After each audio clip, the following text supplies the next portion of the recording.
personal communication skills. I also feel that I have the ability to establish positive relationships. I see many of you out here today that I consider friends.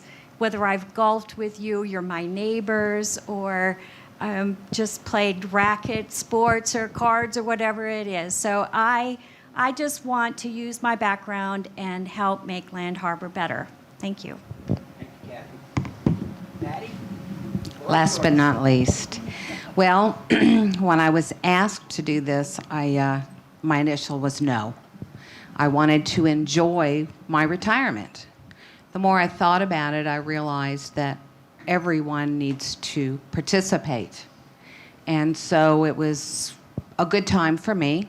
I had been retired 2 years, and I thought, well, I can do this. I'll take the skill sets that I have, my interpersonal ability to be friends, but also take a look at what's going on in the community and hopefully be a voice for those that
But instead of spending a lot of money on different things, fixing our golf paths, fixing some of our sewage drainage ditches that need to be cleared out in different areas.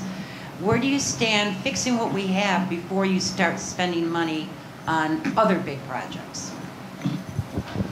Pat?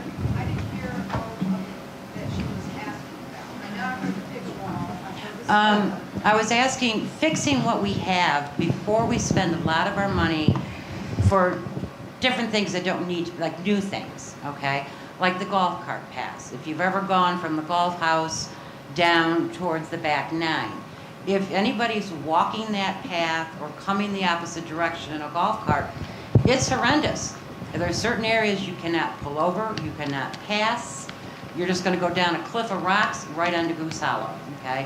Fixing those things. A lot of areas I know, the drainage ditches could use a little bit of improvement. Maybe digging out, keeping the culverts in better shape.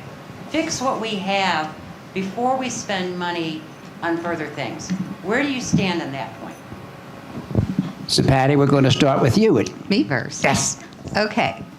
Well, that is a good question. Yes, you will bounce yourself out of that golf cart heading to the nine. I did speak with Scott regarding the monies and how they're allocated to start looking at our infrastructure, and we have a plan. And each one of these things are on the agenda to be looked at and fixed. Well, I think what we don't know is I didn't know that there was a plan. So we can go down to the POA office and we can take a look and see. And I believe Scott had told me it's even on the end of the year-end audit where we have a line item for how we're going to fix things. The money is set aside. One of the things we know is that we're in great financial shape to fix these things, and they are part of our amenities. They need to be fixed. We can't ride on the golf cart path. It's dangerous coming to and from because you're coming together, so we need to look at those. So I think with maybe some new eyes, some new people, it will be addressed. If I sit on the POA board, I am going to ask some of those questions because we need to know. We need to make sure that we're financially sound and we're taking care of what we currently have before we're spending and allocating money for something else. Thank you. Kathy, you're next. Thank you. Yeah, I was interested in kind of where we stand in Land Harbor, and one of the things I've started to do, and I realize I need to do a lot of, and that is learn what is the truth, what is the facts now. And our website, if you haven't looked through all of it, is a wealth of information. And one of the things they have there is the estimated remaining useful life and the cost to replace the components. And I think in reading this, if you would read this, we are in excellent shape. You know, our useful life for most of our major things, such as, you know, the dam, the wastewater, the sewer, our roads, all of that is good. And I, like Patty, sat down with Scott Carpenter because I wanted to learn more and understand more. And one of the things I was very impressed with is Land Harbor does work to maintain our properties. Every year, if there's a sewer problem, they fix it. If there's a road problem, they fix it. So I think, in my opinion, Chris, that we can do both. That we can take care of the properties and the amenities that we have and do it very well within our budget. But we also, I think, Land Harbor needs to recognize that we have a wide variety of constituents who want to do a wide variety of activities. And in terms of, you mentioned specifically pickleball or a racket club, we collect users' fees for that. So we have money that comes in to help pay for that. So my opinion is that we can do both. We can take care of what we have as well as take care of the needs of the future.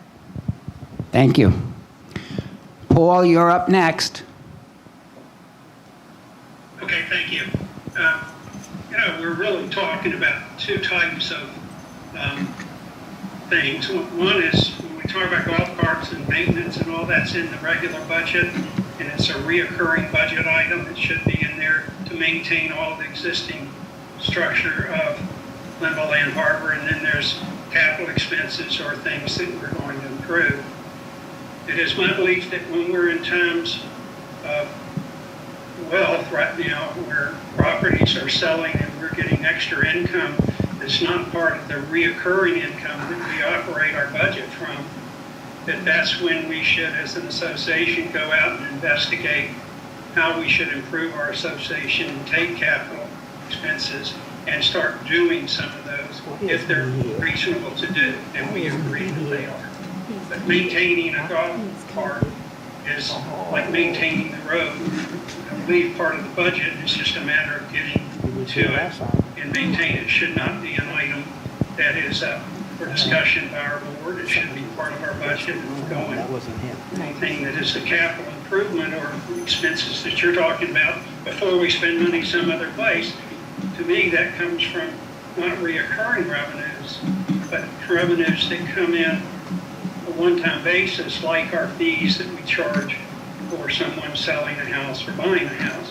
Those fees have been up substantially for the last few years. That leaves our reserves and other accounts flush, and if that's the case, we in fact should look at how we need to improve our association, either that or reduce the revenues that we charge our landowners and reoccurring one or the other, and that's what I would look at.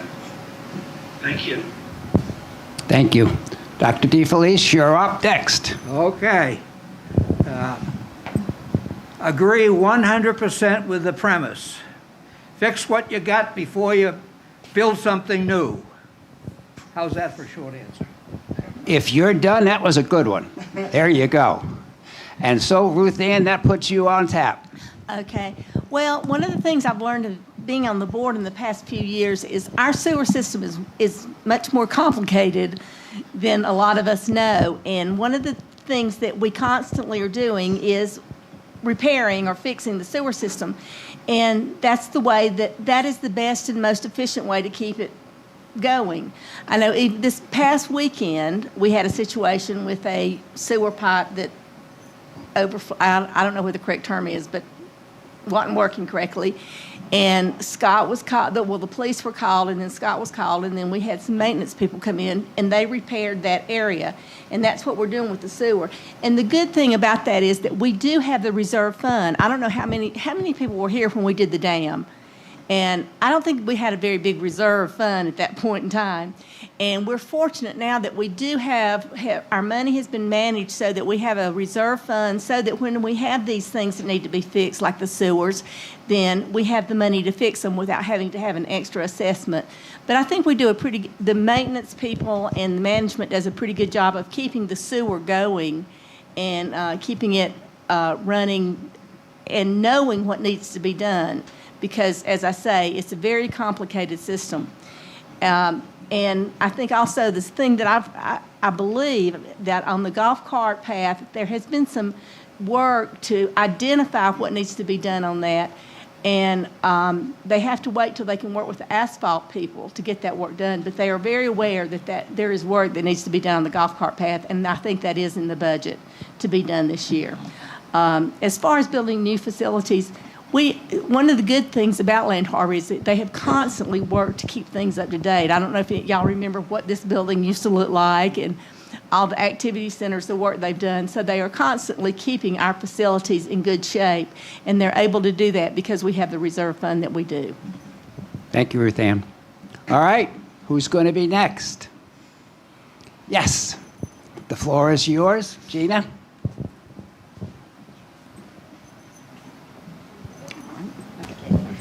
My question for all of you is, first I need to ask Ruth Ann just one specifically. The meeting started in May. The board meeting started in May. So there have been 4 board meetings since then. How many board meetings have you attended of those 4, and why or why not? Thank you.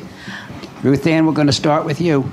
I have attended all of the board meetings, and I do want to mention one thing. I noticed in the Harbor Lights, and as it talked about a couple of board polls that said that I had not voted, there have been some we're voting electronically, and there was a time that I was trying to vote on my phone and it didn't go through. And so I want it to be clear that I was not irresponsible in not responding to the vote. It was a technical problem. But I have been at all the meetings. Dr. DeFelice? None. I don't have time. Paul, you're next. I've attended 2 remotely. Okay. Kathy? I've attended 2 of those. And lastly, Patty. I think I missed May, but I've been in 3, but I might have been here for the May one, but I don't remember. So 3. Generally, I'm at every POA board meeting. Thank you all. All right, who's next? Don't all raise your hands at once. I can't see you all that fast. All right. Gina, here she comes, here she comes. Thanks, Gina. Thank you, Gina. If it's one thing... Excuse me? I'm sorry, Mike... Name and address. I'm sorry, Mike Botcher, 41 Grouse Circle. And I'm a current board member. If it's one time that I've heard it a million times, and that is our ability as a board and association to communicate and be transparent. Where do each of you stand on that issue? Do you feel we're doing a good job now? Do you feel there needs to be improvements? And if there does need to be improvements, what would you recommend? Thank you. I don't like the word transparency because it seems that it's overused. It's effective communication. I don't think that we'd have bad communication from the board. I think a lot of times people don't go out there and see what the board has done. You have to read. Coming to a board meeting is an interesting thing. Coming to the day after is an interesting thing. But if you don't participate, you're not going to know. It's like anything else. If I expect you to do it for me and give me the notes after the fact, and then I complain that you didn't do it right, shame on me. Shame on me.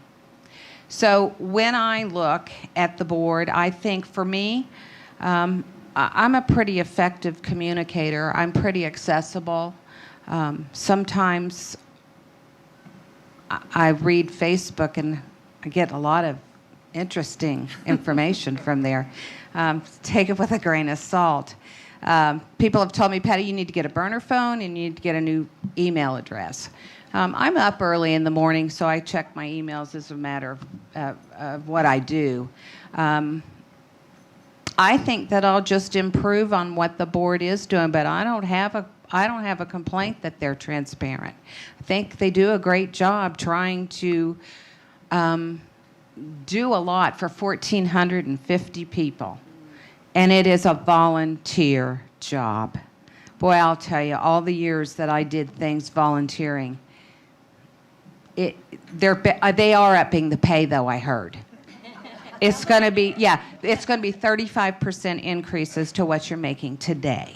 So I thought that was a good idea, and so, but I think you do a great job, and I'm grateful for the board, and I just hope to be there with you and help you. Kathy?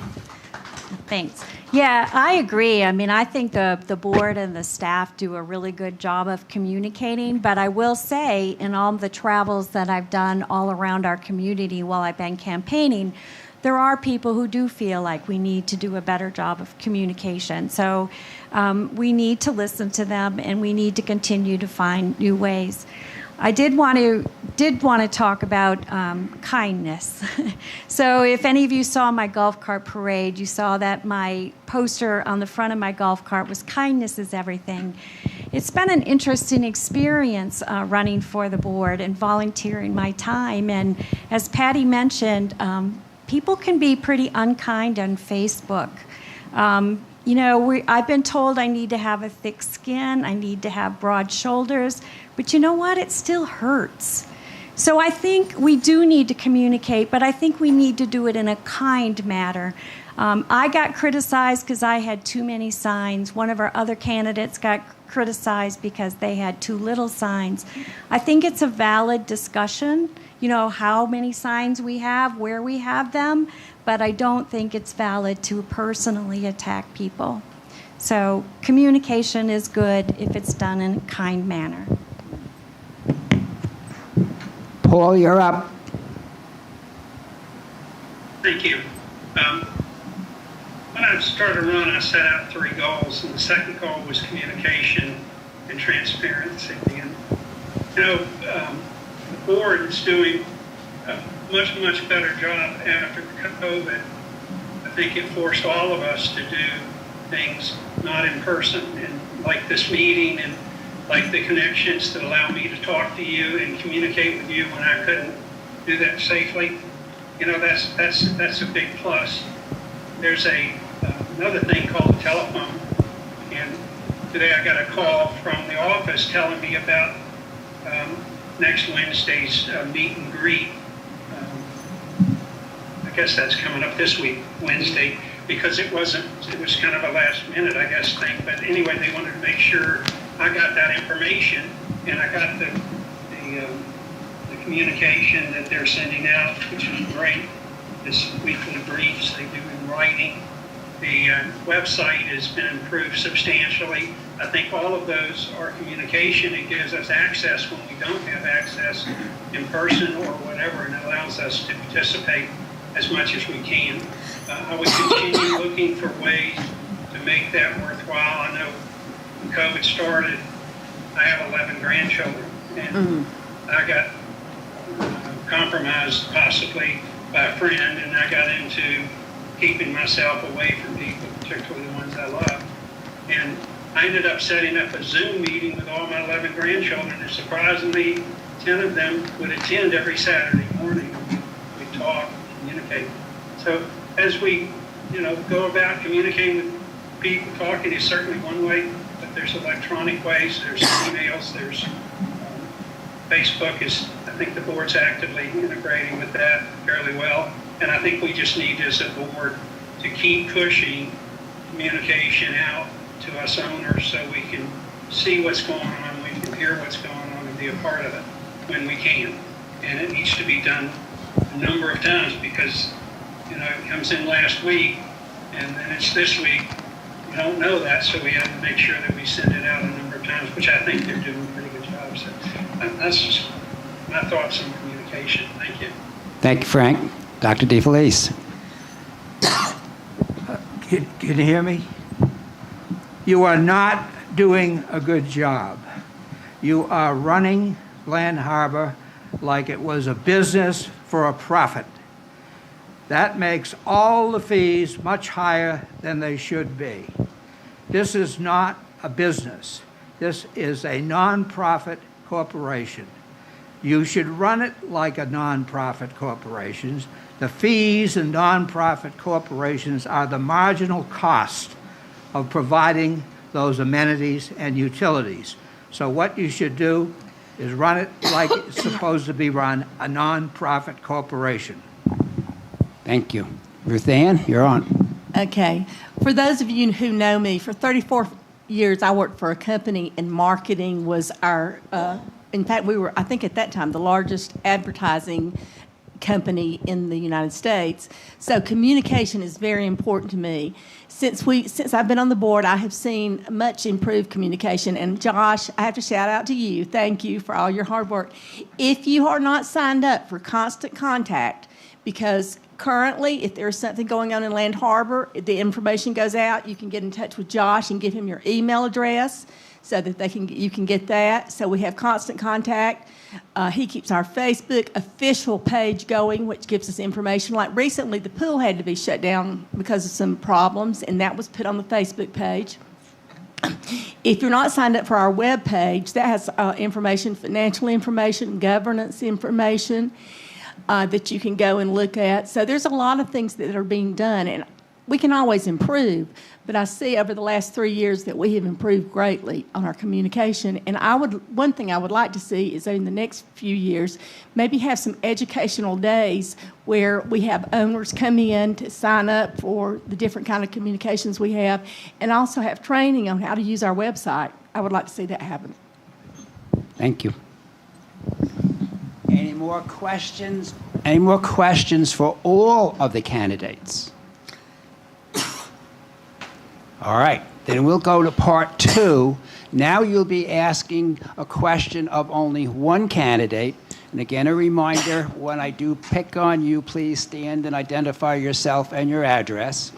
And in this section, where there's the potential that there may be longer answers, there's the infamous yellow and red, as you have seen at various information meetings, which I'll bring up if, in fact, you start to go over. Now, there's going to be a difference in this part.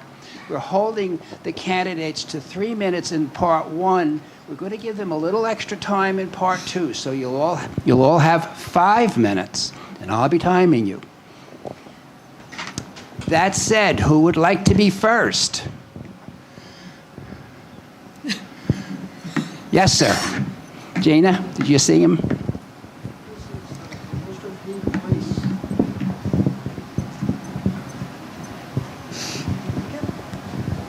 Mr. Felice, I've been here for over 30 years. Me too. A few years ago, you attempted to sue the POA. I just wondered how that worked out for you and how it worked out for the POA, because you were saying the same thing you are right now, reducing the cost to participants here. This lady sitting right next to you told you exactly what we do, why we do that. And that is to have reserves, so if we do have something that breaks, we have the money to take care of it. And if we use your style of operations, we would probably run out of money. My name is Cecil Cook, and I live at 120 Pine Ridge Loop. Thank you. Thank you.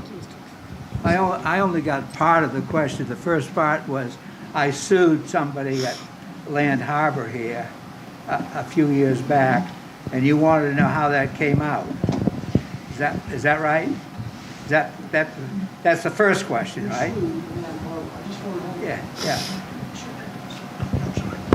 You sued yeah. Land Harbor, and I'm wondering. No, I sued an individual here. Okay, my understanding, I was on the golf committee when we had problems with, I won't even get into that. But you were attempting to sue Land Harbor. No, I didn't.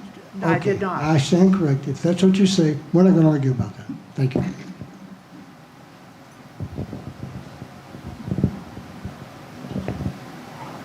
I didn't sue Land Harbor. I sued an individual here. And you want to know how I made out? I lost because when you represent yourself and the other side has a lawyer, you always lose. So I lost. The guy that was running the place at the time was a lawyer, and he did some lawyer talk about quash and this and that, and it went nowhere. You have to have a lawyer if you're going to sue a lawyer. So I lost. That's the answer to that question. Was there a further question I didn't get? You're advocating to run this as a nonprofit organization. It is. The point being is you have to have a reserve to maintain the operation that you're running. And if you do not do that, Yeah. you'll surely run out of business. Well, you think you have to have a reserve.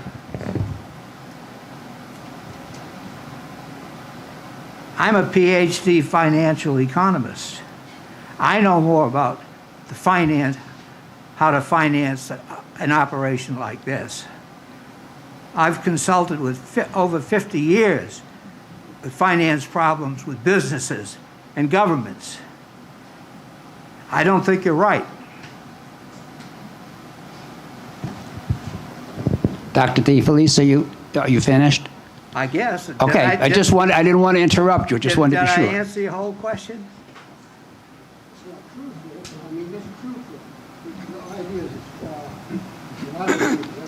Did I answer your question? Did I answer his question? Yes. Yeah? Okay. Yes, and remember, identify yourself and address. I'm Connie Holmes on 62 Woodridge, and Dr. Felice's question is for you. I was here Friday morning. Was it Saturday morning? Saturday morning. Saturday morning, excuse me. I was here for both of them. On Saturday morning, after you made your It was presentation. Friday, wasn't it? Pardon? Saturday. Saturday, when you made your presentation. Okay. As you began to leave the platform, did I understand you to say, if elected, I will not serve? Well, Is that what you said, yes or no? like Mr. Nixon used to say, I misspoke. I don't think I have time, was what I said, and I really don't care if I get elected or not. What I care about is that the people understand that the place is not being run right and something is done about it. I don't think being on the board or not being on the board is going to be the crucial fact there. One person on the board can't change the whole system, so it doesn't. I don't think it makes any difference whether I get elected or not. Okay, and earlier you said, when I asked how many board meetings you had attended, Yeah, you also said none. right. Did you mean that because if you were elected and that you wouldn't come to board meetings? In other words, I guess I don't fully understand why, well, I do understand part of it, but why you would want to take the position you have and yet you're using a board election to put across your feelings when there are others that have feelings or decisions too. That's right. And That's right. I'm not a child, and I don't feel like I have to be browbeat with Well, your response. I'm sorry and that that you're using it that way. So I'm sorry that you took it that way. I'm not here to browbeat, and I'm just presenting the facts as an unpaid consultant to get the place running right. And that's all I'm here for, to get that information out. You can't do anything by yourself unless you get the people here understanding that the place is run wrong and the fees are way out of line, and a reserve that's $13 million. That's all come out of our pockets, all that money.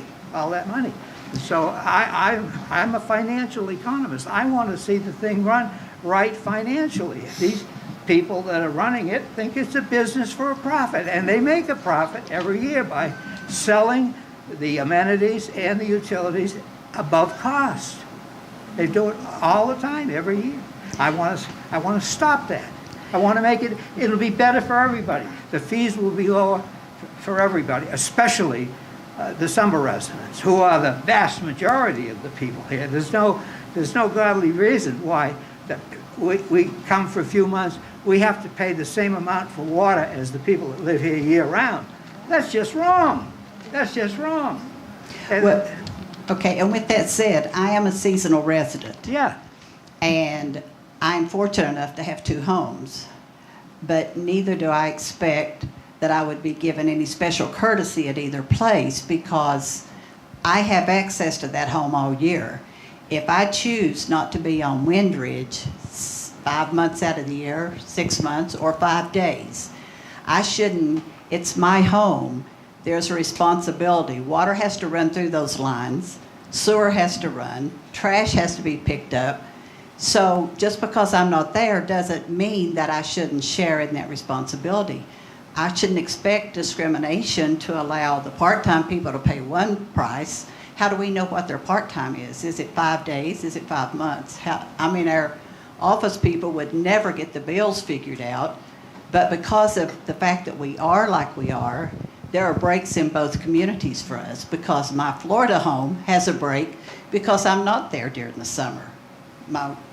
It's just the opposite, but I understand what you're trying to get across. I don't agree with you, but I understand what you're saying. Well, if you're not here, there's no trash to pick up. So that's Okay. Next door. Do you pay less taxes because you're a part-time resident? That's how you're kind of referring to as a seasonal. Do you pay less taxes to Avery County? Do That's you go and irrelevant. ask them That's for a ir- break because that's you're only irrelevant. here part-time? That's That's where I'm irrelevant. coming from. That's irrelevant. That's irrelevant. On the water usage, we have water meters here. All they have to do is read the meters and charge you for what you use. If you don't use any, you don't pay anything. This is the only place in America that I ever saw that has water meters and do not read them. So. Thank you, Dr. DeFelice. That's the answer to the water question. Thank you. In case anyone was timing, I let it go over because there were multiple questions. Thank you. All right. Next person who would like to ask one candidate a question. You could ask 2 if you want. The idea is if you want to make your question targeted to particularly one person. Who's going to be next? Yes? Oh, God. Identify yourself and address, please. Okay. Should I get a mic? Yes. Got to have the mic. Got to have a mic. Okay. Mark Solomon, 60 Pine Ridge Loop. I'm on the board. So my question is to Paul. Paul, you made some statements on Saturday, and you have an extensive background in real estate, selling mortgages. But your specific question I wanted to get a little follow-up on was you said we need to be better to the renters. Could you elaborate on that, Paul? Can you repeat that one? Be better to that. I didn't hear that. Okay, Paul, my question is basically this. You made a statement on Saturday that you felt we needed to be kinder and do some better things, different things for renters, those people who are renting their properties, and for the renters who would be entertaining them. So could you elaborate more on what your thoughts are down that line of logic? You know, as you all know, we have tenants in some of our residences. And I think the board has done a great job of starting to realize that we have to manage some of that part of our ownership as an association. And they've requested from tenants their name and phone number so that the board has access to that information in addition to the owner being liable and having an agreement with that tenant. And if they use any of the amenities of our association, they have to file a permission letter by the owner highlighting what they have access to. And I think that's a great job. I personally think that I'm seeing a transition in our industry from people investing in real estate because the assets are growing at such a phenomenal pace again, and it's becoming a wise investment. So I think consequently that's something that's it's already affected us and will affect us in the future more, and we need to keep an open ear to how we manage that and how we move it forward for all of the owners of the Land Harbor, not just the owners that are there full-time or use it as a residence full-time, but as well as the owners that own it as rental property and then rent it out, and those that do both. So I would be open to an ongoing conversation as well as a ongoing awareness that this is going on, and just to keep it in there for. And I think the community has done a great job in doing that so far. Thank you. Thank you, Paul. Next, please. All right. Next, please, going once. Oh! Second question from Mark. I'll repeat it just in case. Mark Solomon, 60 Pine Ridge Loop. Kathy, you have an extensive background in your area and field of expertise, engineering, particularly civil engineering. So you and I talked about a few things, but I'd like you to elaborate more on how you feel our infrastructure is and where you think you might help in that area and what your concerns are. Okay, thank you, Mark. Yeah, so I have a master's degree in civil engineering, and civil engineering is a very broad field. It includes roads, bridges, sewers, water, buildings, all sorts of things. My expertise particularly was structures, and I was in buildings, and I was on the standards committee that wrote the building code requirements for wood decks. And so I have a lot of thoughts on wood decks. But my background did include, in my educational experience, learning about sewage treatment and water facilities. So I am interested in that. And I've heard as I've gone around in talking with our neighbors, like Ruth Ann had said, it's a little complicated, and it's in the news all over the place, all over the country. And look, we're looking to maybe have a $1 trillion infrastructure. We haven't taken care of our infrastructure for the whole country. So it's in everybody's mind. So what I think is I have a good background that I hopefully can understand it and hopefully communicate it to our community as to, is there something we need to be concerned about or don't we need to be concerned about? And from what I've seen so far, I think Land Harbor is in amazing shape. And but I'm hoping that I can use my background to hopefully make sense of it and help communicate to our membership. Thank you, Kathy. Another question. And again, don't all raise your hands at one time. Going once, going twice. We're about to switch over to the email questions. Last chance. Going over to email questions. Bear with me, because obviously I'm going to have to sit down to do these.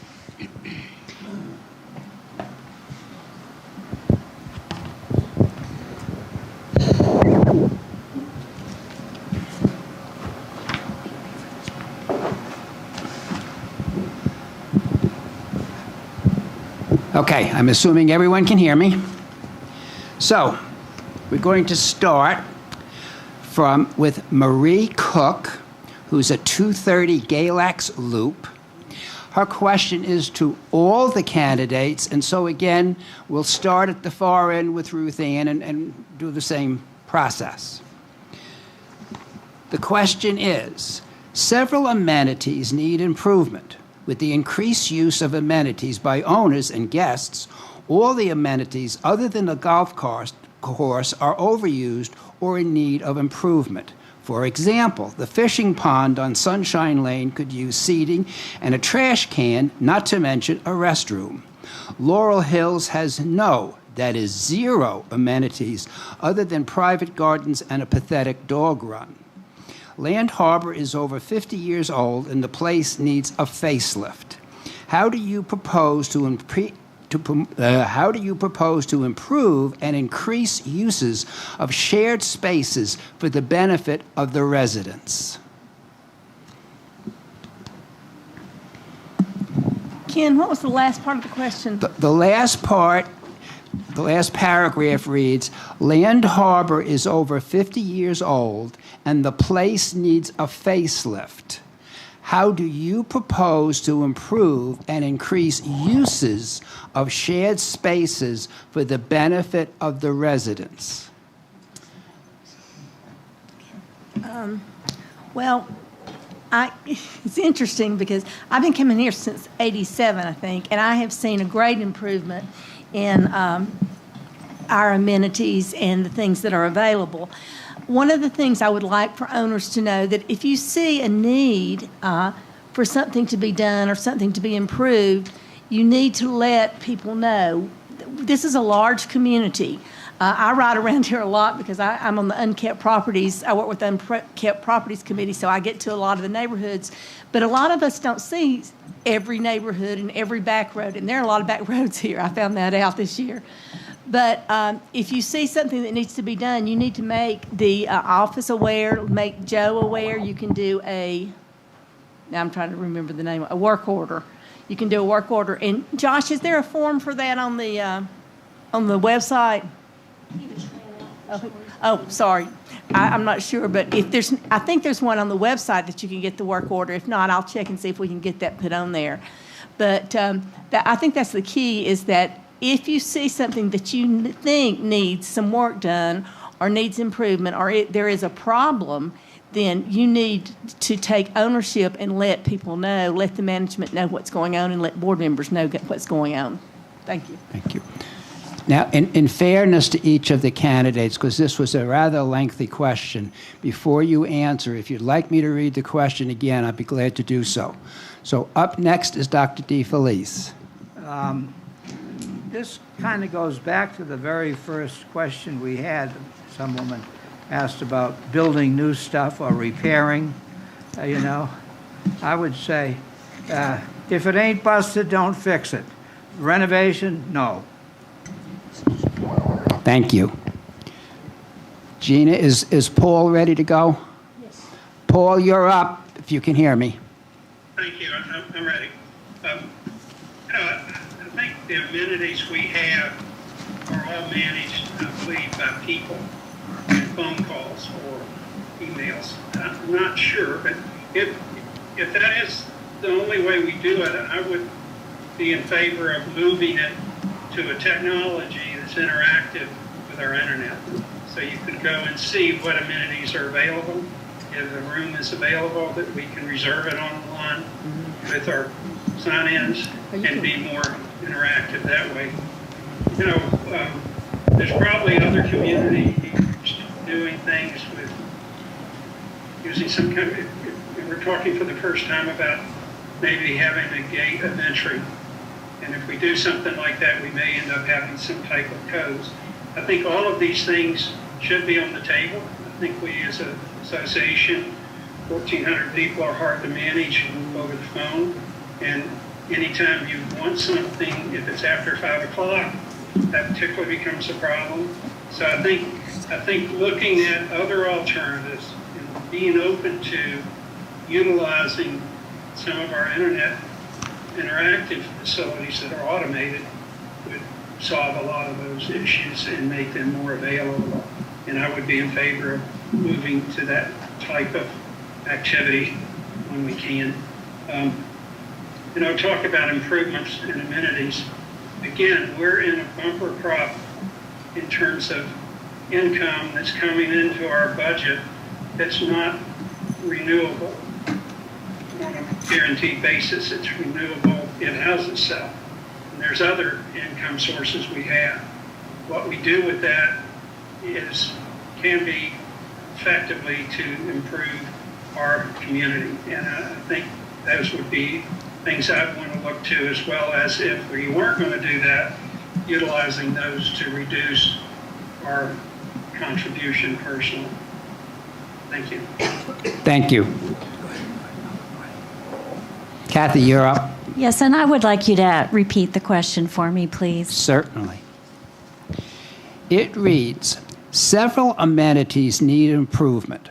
With the increased use of amenities by owners and guests, all of the amenities other than the golf course are overused or in need of improvement. For example, the fishing pond on Sunshine Lake could use seating and a trash can, not to mention a restroom. Laurel Hills has no, that is zero, amenities other than private gardens and a pathetic dog run. And then it ends with a final paragraph. Land Harbor is over 50 years old and the place needs a facelift. How do you propose to improve and increase uses of shared spaces for the benefit of residents? Thank you. So I agree with Ruth Ann. I think the best thing is to be specific, and the questioner had some specific examples that we can use. And I got some of those as I went out and talking to people. For example, when I was in Highland Hills, it was pointed out to me that we can't really see our fire hydrants. So that's one specific thing that we can address. A specific thing that I've brought up is that we don't have handrails that people can grasp as they come down to our facilities. And Scott has already assured me that they're working on that. So I think the key is, like Ruth Ann said, is that if we can be specific and identify what needs to be done, I've found our staff to be incredibly supportive of making sure that it gets repaired. Thank you, Kathy. Patty, the floor is yours.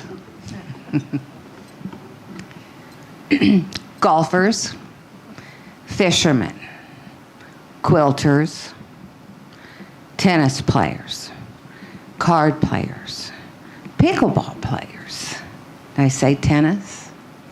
Shuffleboard, hikers. We've got a bunch of people, 1,460. I'm going to listen to you, and if there's a need, do you need a bench because you needed a bench to come across the dam to sit down because you walk your dog? Then let's listen to them. But folks, plain and simple, I have a mouth, and so do you. And if you have a need, then we need to listen to you as a board member and address it, and we'll find out what we can do. I don't think that the board is trying to not give a facelift. If we need a facelift, I don't want to talk about that at my age, but okay. I just think our amenities are so vast, and we have so many people using them. If there's a need in your area, then you need to speak up. We can address it. We do have money.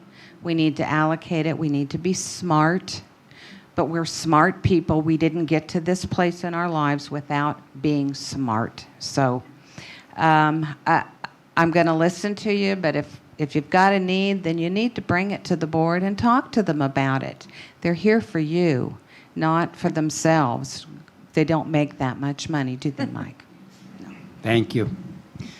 Now, you saw the president of the board come up, and so he wanted to confirm for you all that work orders are available at the Land Harbor website. Okay. Thank you. Also, for all of you people out there in YouTube land, I also want to let you know that you may not hear your question being read this afternoon. we did receive a number of questions that were not questions for board candidates. They were operational questions. They've been referred to Scott Carpenter as our general manager, and he will be answering all of them during the course of the week. They are you two people. Okay, now we're going to flip. Okay, Patty, we're going to start with you. Okay. This is from Tom Getninger. I hope I pronounced his name correctly. He's at 334 Harbor Lake Road. And fortunately, this is a much shorter question. How would you propose controlling the use of all Linville Land Harbor amenities, excluding golf and tennis, and trespassing by non-residents? That's in my neighborhood. I think what they're trying to talk about now, the long-range planning was talking about gates, so they're looking at that. I didn't realize that there were so many ways to get in and around Land Harbor, but there are. Will a gate stop speeding? No. You have to stop. The gate goes up, you go by the gate, and you continue right along your way. You're going to speed if you're going to speed. Trespassing. I heard about last year's fiasco about the people throwing rocks on the frozen lake and how bad it looked. I didn't see the pictures of that. We weren't here. I don't know that there's a way to regulate trespassing. If we could and we had a magic wand, we could just tell them, get out of our neighborhood. But unfortunately, that's not possible. And I'm grateful that it's not, because some people come through looking to buy. So I think with our police department, maybe we need to have some conversations regarding looking at who's coming through the gates. But again, we have so many ways to get in here. If you put a gate up, people can walk around it. I see it all the time in my neighborhood going up to where this person is from. We have people that like to stop at the entrance and they take pictures. And they're in our way trying to go up to this. So being a kind person, you just wait and get around them. We have them sit at the mailboxes, taking pictures of themselves in front of the lake. They block our mailboxes so we can't get our mail. I have legs, my arms aren't painted on, so I can walk up there and around their cars and do it. It's a common sense issue. I don't want trespassing and crime coming with it. And so those two things I would be very concerned about. But as far as can I stop them from speeding and trespassing, we have the police department. We have Neighborhood Watch. If you see something that looks odd, call the police department. They're really good about coming out. I know that. I know that to be a fact. So I don't think I can regulate trespassing unless we lock this place down, and I don't think y'all are ready to do that. Thank you, Patty. Kathy, you're up next. Yeah, I think that's a really tough question, and I don't have a magic answer to it. If I did, and I think we'd all have done it already. I just think we're fortunate we have a police department that we can call upon, and we have a staff, and our staff is always looking at ways to do it better. I know people have different opinions on wristbands or having locks on our facilities, but what I do support is that we're always striving to do better. We're always trying something to see if it works. So I think that's all we can continue to do. Thank you. Paul, if you can hear me, you're up next. And if you need the question repeated, anyone, please don't hesitate to ask. Yes, would you repeat the question, please? Yes. Read the question again. How would you propose controlling the use of all Linville Land Harbor amenities, excluding golf and tennis, and trespassing by non-residents? Thank you. Is that it? That is it. Yes. And so that everyone understands, I read the question exactly as it's written. So if There's no confusion. I'm just reading exactly what's here. Go ahead, Paul. Okay, thank you. You know, the issue of control is the key word she's using, and that's an interesting word and an interesting thing for a board to kind of address. I think the association is already starting the process of identifying people with that QR code that we're required to have now, or most of us are using, or using amenities. I had often thought that maybe information from that would be valuable to see who is using what amenities from the standpoint of how can we make the amenities more useful to other groups, or et cetera, and just analyzing on an annual basis or quarterly basis a better way our amenities can serve our owners as well as their tenants or whatever. Control, we've instituted a 19-mile-an-hour speed limit, but the truth is people still exceed that on occasion. Hopefully some of us yell out when somebody speeds down the road like they did in my neighborhood. You know, I was worried about the dogs getting run over. But the truth is, it's still up to individuals to do that. Forcing some codes has, I think, some effects that we may not want as an association. But if we can identify the bad guys and go after those, I'm all in favor of that. But just to create rules to control people that are working from the standpoint of finding out what our amenities are, what restrictions we need to put in place, what triage we need to do basically to make sure that people that are owners have access, or the people they want that have access can have access. And those are the things that I think I would work on as a board member.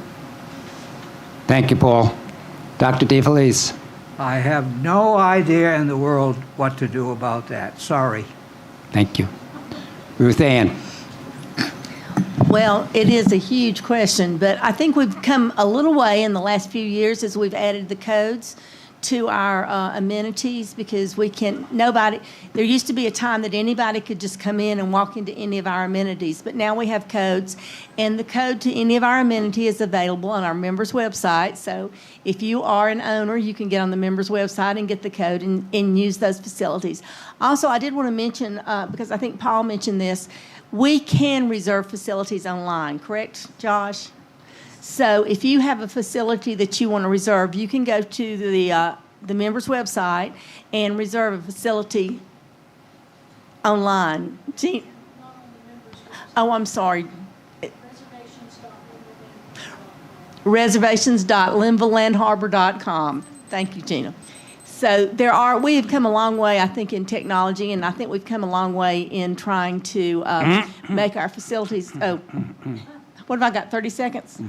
Okay, 30 seconds. I will mention that at the last board meeting, we appointed some board members that will be meeting with our police chief to talk about what we can do about reducing speeding in the neighborhoods. Thank you, Ruth Ann. Now, knowing the old saying that one's attention span is as long as your bottom is comfortable, we've been here for an hour. We only have 8 email questions, so we've only got 6 more to go. So you may say, oh, thank goodness. So that said, next question is from Kathy Ayers. And this is a question that is somewhat repetitive, but I'm going to read it in fairness to her.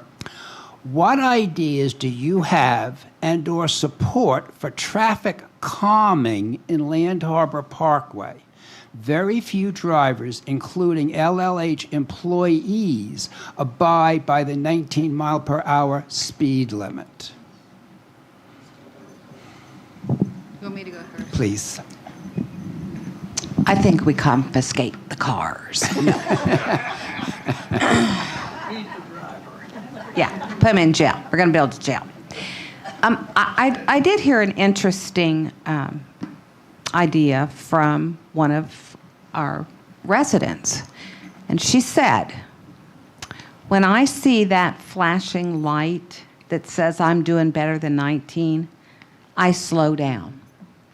I remember when we bought that, and I remember the hullabaloo that went on that we paid for that. I don't remember what we paid. But if it works, then maybe we need a few more to remind us that we need to slow down. My golf cart does 19. The big one does. The little one doesn't. But the big one does. So I know that if you're behind me, you're going to pretty much be doing 19 unless you're like the one guy who passed me the other day while I was trying to make a turn. A little dangerous. But if we're aware, it's hard to be aware when you go up and then you start back down again and you're not giving it gas. It's just the momentum is taking you. You got to put your foot on the brake. Well, if your mind is somewhere else, it takes you a minute. If you had a flashing something that it reminds you, it brings you back. So I can't tell people, we can't confiscate their cars. We can't give them tickets. We know that. But it is a personal responsibility, but it's all of our responsibilities. If I see Ann speeding, and I see her later, hey, Ann, you were speeding. Did you know that? And she might say, no, I didn't. Or she might tell me she wanted to. But it's all of our responsibility. So again, common sense, folks. Maybe we need more of those signs if they're not too expensive. Maybe we could get them on sale from someone. Thank you. Kathy, before you answer, I did neglect to say that Kathy Ayers lives at 79 Holly Loop. So, Kathy, the floor is yours to answer the question. Did you want me to repeat it? Oh, I think I'm good. Okay. So, yeah, that's something that we've talked about for a long time. I know Ruth Ann has a special interest in working on it. I think things that make people aware. I don't know that many people purposely want to speed through our community. So things like having our sign that we have. I noticed that our police vehicle was parked out there. I think that's another reminder of doing that. I would also be supportive of at least investigating perhaps some speed tables to maybe slow people down. I know that we've done that in my community in Florida. It does help at least kind of remind people to slow down. So those are just some things to take a look at. Thank you. Paul, if you can hear me, you're up next. And if you would like me to read the question again, don't hesitate to ask.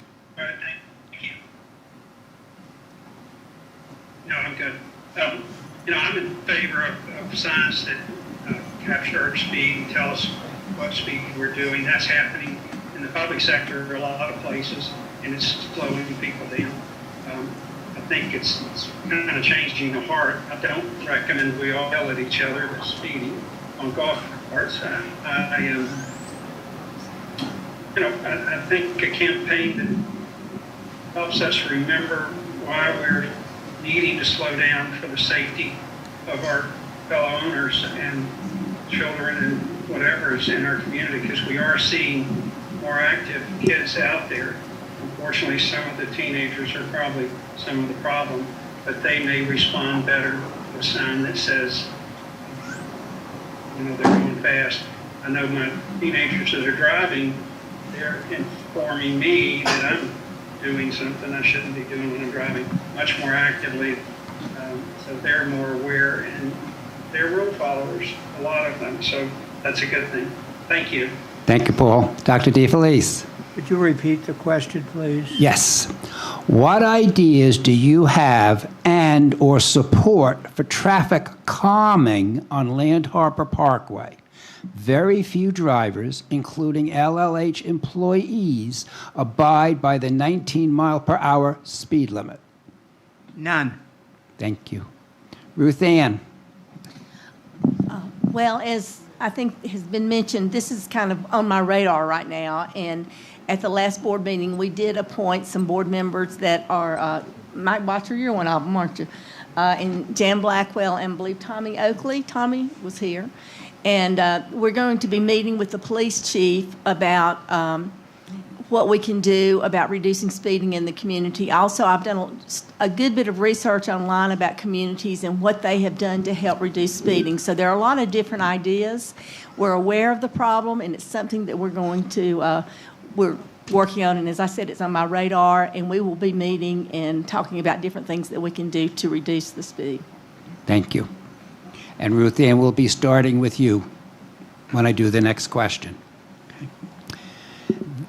This is a double, so they're basically the same. So we have Roger Clark, who's at 2088 Land Harbor, and that's 129 Meadow Loop, as well as Kathleen Deckard, if I say her name correctly, 10 Pine Ridge Loop.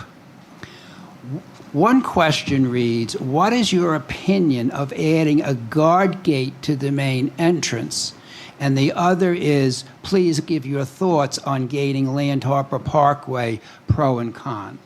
So it's basically the same question, but we wanted to acknowledge both people had submitted it. So Ruth Ann, we're going to start with you. Well, when I first came to Land Harbor many years ago, we had a little gatehouse out front. Does anybody else remember that? And you came in, and every year you got your little a little thing to put on your window that said Linville Land Harbor, but there also were about 15 other ways to get in, so that was interesting.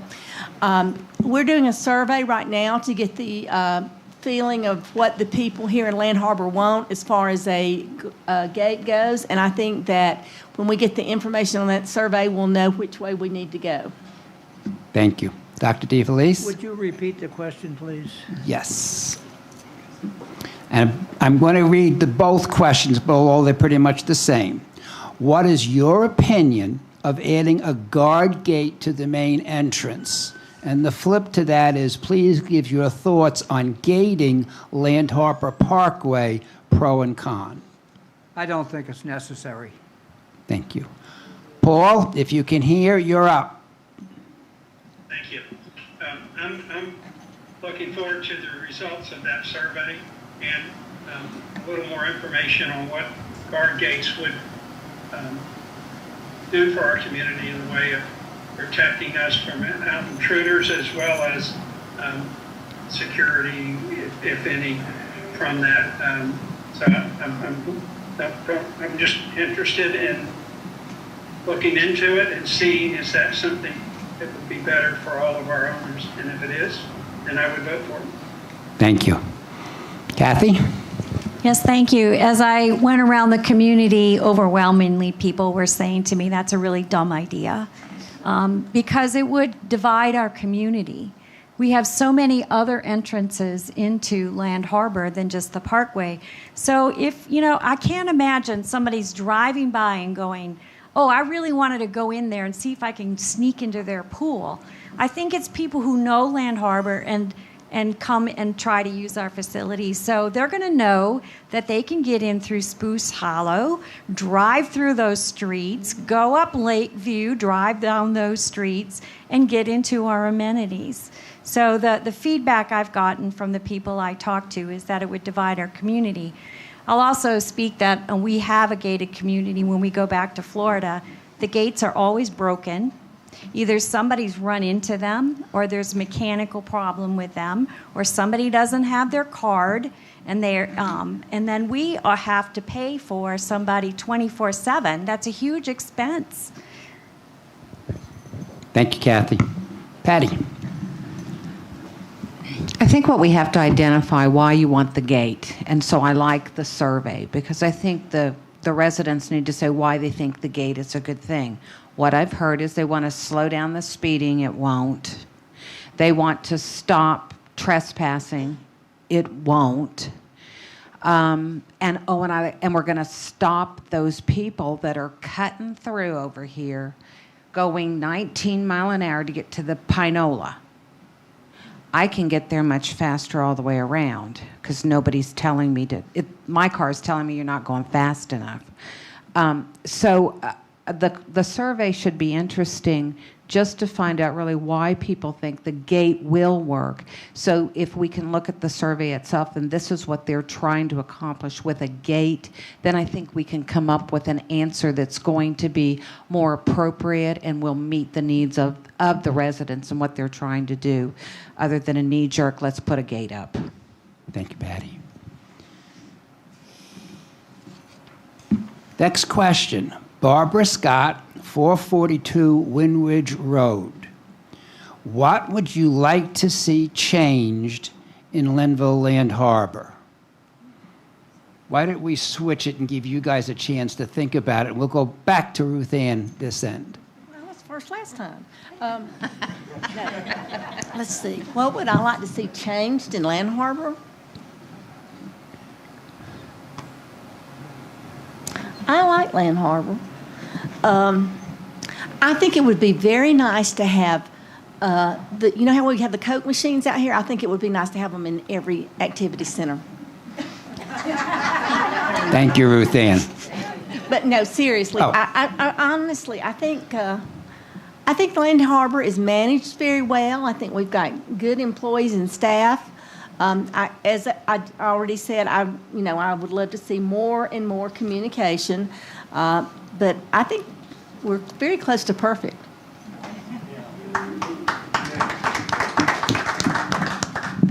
Dr. DeFelice. It needs to be changed the way it's run. It is not a profit-seeking business.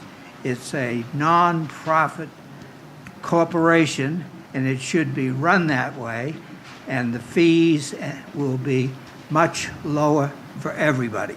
Thank you. Paul, if you can hear me, you're up. Thank you. I would like to get more feedback from the owners at large as to what they see as needed changes and then create some energy from that to make changes. I don't particularly, as an owner, have any needs that I think we need to change. I'm running for the board because I'm a financial fiscal conservative, and I think as an association, nonprofit, as is being said, we need to be careful about what we're charging and what we're doing to make income increase without it being a legitimate expense. Not that I think we shouldn't be spending money we want to spend on things that we should be spending it on to make our environment better in the community. But the changes that I'm happy with Linville Land Harbor. I'm happy with the things that it's headed in that direction. I don't see the people as upset over things that our association board has done. And I think that's a good step in the right direction, but I do believe there's a lot of people out there that have ideas of how they think we ought to be doing things, and we should be listening. Thank you.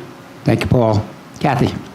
I love Land Harbor, but I do believe in continual improvement. So I want to do that. One specific thing is I would like to see graspable handrails leading to all of our facilities. But let's just keep improving. Thank you. Patty? Well, I love Land Harbor too. So I would like to see the heat not as hot today. Oh, that's right. That wouldn't work. You know, there are ways to improve, but I'll tell you what. The best thing about Land Harbor are the people. It really is. And so we don't need to improve ourselves, but we do need to talk to each other. Let's be honest, thoughtful, concise, grateful, more than anything, grateful for what we have. The paddle boats are going to come back. That's going to be nice. I thought those were fun. I love the kayaks. I love all the things that we're doing for younger people, for the kids. They're having fun. The cookout yesterday, they were playing badminton. They needed a net over there. They were playing without a net. I just think you look at this, and we've got a piece of heaven, folks. So I'll listen to you, and if we've got something to improve on, let's do it. But otherwise, let's be grateful for each other.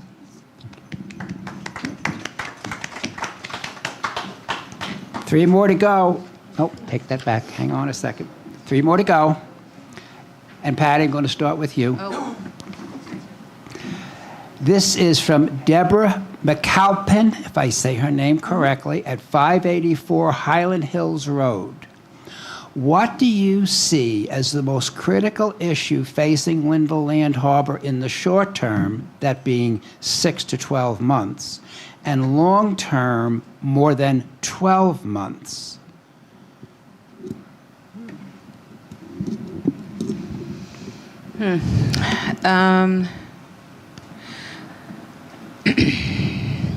That's a hard question. I would say the most critical thing is getting everybody on board with what we need to do. That's the communication. So do we need to work on that? Yes. Long term, I think we really have to look at our properties. The unkempt properties need to be taken care of.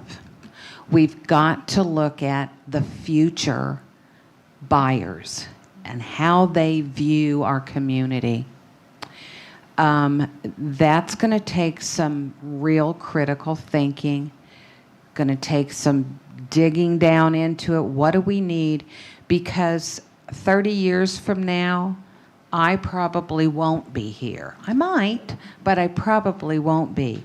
But I hope that my kids and their kids get to experience this. So I think long term, what we really need to work on is the future of Land Harbor itself and what we need to do to make sure that we continue to be viable, that we are a community that people want to buy in, that we have the right amenities for the people that are coming in. So that's going to take some real critical thinking and some digging down into it. So I hope that answered her question. Thank you. Kathy? Yeah, I think short term, it's implementing and carrying out what the board approved for the Racquet Club and kind of calming down the emotions that are out there with the Racquet Club. I would say that's the short term. Long term, I think it is all about infrastructure, which is our properties, as well as making sure we have all the water, the sewers, the roads, the bridges that we need, that they're maintained. So, thank you. Thank you. Paul, if you can hear me, you're up. You know, I think short term, it's implementing the new board and getting them on board with understanding what is going on with the association financially and what the basic direction that the board has already set in motion. Long term is to, in my opinion, look at a little bit more what we're doing with reserves, what we're needing to have as reserves as some type of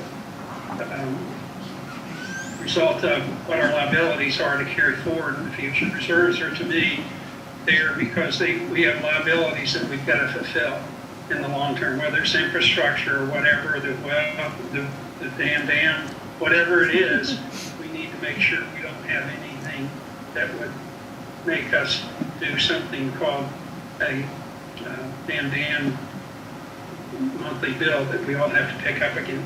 That's important to an association is like ours of people that are retired and trying to downsize their ongoing monthly expenses.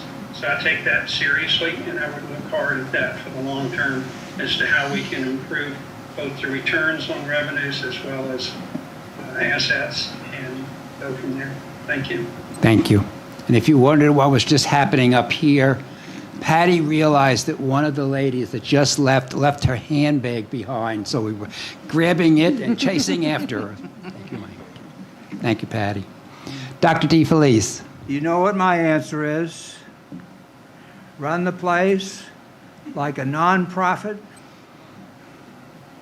corporation, which it legally is. Determine the fees for utilities and amenities on a marginal cost basis. which will make the fees for everything lower for everybody. Thank you. Ruth Ann? Well, I think some of the things that we've talked about that need to be looked at in the next 6 to 12 months is the speeding, slowing down some of the speeding in our communities. I think that's very important. Also, as we continue to increase education among our owners about how we and the management are communicating, to let them know how our technology can be used to be kept up to date on what's going on in Linville Land Harbor. As far as long term, I think we're very fortunate to have now have a long-term planning committee, and they will be looking at the things that we need to do long-term, and I am very, very supportive of doing surveys, because by doing surveys, we can find out what the community wants and what the community needs. So I think that having the long-term planning committee out there, and also for the board to do surveys in the future to hear about what we need to do in the next 12 years. Thank you. 2 questions to go. Bear with me. The next one is a very long question, but the advantage is the last question is a short and simple one. So hang in there. This is from William Tweed, 55 Lady Slipper Loop. My neighbors and I have reported numerous concerns to our police. Excessive barking, trash being put out on days early, littering around the front entrance, damage to the front entrance flower beds, and most concerning, speeding and reckless driving. We have gotten responses ranging from outstanding concern for our officers to, it's not my job to pick up the trash, what do you want me to do about it? According to our general rules, after one warning from whom I'm assuming is our board, as reported by our police to the board, the violations will begin to be assessed fines. I do not believe that this is being followed through with, as surely the infractions would begin to diminish, but they are not. My question is, how do you plan to better communicate, implement, and enforce the rules as they apply to the overall beauty and safety of our community? Me first. Why not? Sure. I never mind going first. Well, this year, weekenders have it tough, or for that matter, for those of us who actually leave in the middle of the week. My garbage day is Tuesday, so if I leave on Monday, I usually take it with me to Florida.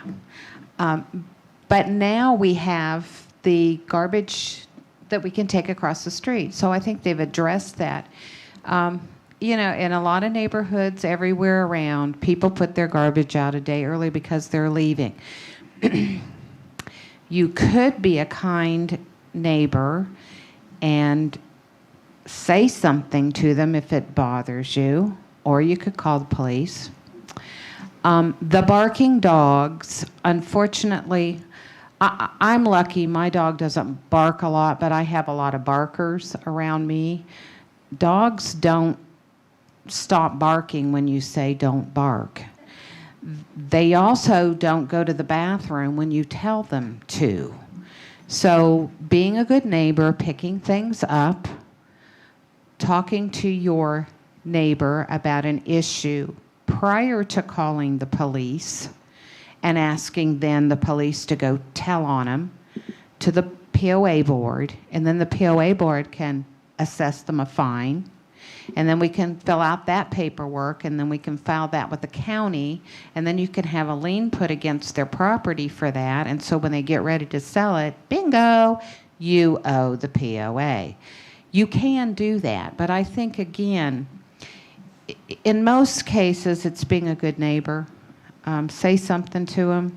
I have neighbors that tend to put their garbage out sometimes at the wrong time, or they're gone. I pick up their garbage cans for them and put it up. It's just not that big of a deal to me. It might be to other people. So as a POA board member, I would come and take a look at your property, and I would see what the problem is. And the barking dogs, 10:30 at night and 11:30 is something that you don't want to listen to. But I am here to tell you that the police department come and they go to the neighbor because they've done it in our neighborhood and told them, you got to do something about this. So I think we're doing a good job. Everybody's got a problem. The POA has, from the day I moved in here, and Jerry was the president then, and I was so impressed with how it was run. People said things, that things got done. So the best I can say to this person is follow the process, and if the process falls down, there's 9 people on the POA to talk to about it. Somebody's listening. Thank you. Kathy? Thank you. So I am well aware of it because that person happens to be in my neighborhood, and our neighborhood is right up, that way. And we have bears in our neighborhood. So we do have some VRBOs and Airbnbs where the people do leave their trash out, and then the bears get in the trash. So that is definitely a problem. One of the things I'd like to do is make sure that the owners who rent their homes know that the renters, and communicate this, that they have to follow the same rules as the owners. So they have to be quiet at 11. They have to have their lights off at 11. They have to put their garbage out at certain times, and if they can't, then they need to make other arrangements for their garbage. The other part of this is barking dogs. It's the biggest comment I got when I was walking around our community. We have a barking dog. The owner leaves it out on their screen porch the whole time they're gone. Anybody walking by, dogs will bark. That's just what dogs do. So what we do is when we leave our dogs inside the house in a certain room. We close all of our windows and all of the doors, and we turn on the TV. So when they do bark, our neighbors can't hear that. And so that's, I think, what we need to ask our neighbors to do, is just be kind in that regard. So thank you. Thank you. Paul, if you can hear me, you're up. You know, in Lumberland Harbor, some of us live much closer than others, and it's more of a problem than in others. But we do have procedures, and I would enforce the procedures to help control those issues when they're necessary. Thank you. Thank you. Dr. DeFelice? I have no solution for any of those problems. Thank you. Ruth Ann? Can I ask you to read the question again? I'm sorry, I didn't hear you. Would you please read the question? Oh, of course. My neighbors and I have reported numerous concerns to our police. Excessive barking, trash being put out days early, littering around the front entrance, damage to the front entrance flower beds, and most concerning, speeding and reckless driving. We have gotten responses ranging from outstanding concern from our officers to, it's not my job to pick up their trash, what do you want me to do about it? According to our general rules, after one warning from whom I'm assuming is our board, as reported by our police to the board, the violators will begin to be assessed fines. I do not believe this is being followed through with, as surely the infractions would begin to diminish, but they are not. My question is, how do you plan to better communicate, implement, and enforce the rules as they apply to the overall beauty and safety of our community? Well, right now, I'll be honest, I don't have a plan in place, but I'm working on one. I am aware that we have rules and regulations, and one of the things I've learned in my past 3 years on the board is that there's a lot to learn. And I'm continuing to learn more and more about how our rules are enforced and how our regulations are enforced, who to go to. And again, I think this is something that we need to help educate our owners on. If you have a problem, who do you talk to? And again, what the rules and regulations are. That is something I would like to work on in the next 3 years. Thank you. Last question from Becky Mullins, 502 Windridge. And Ruth Ann, I'm going to start with you and bring it back this way. What recreational activities could be added to LLH full and part-time residents during the off-season?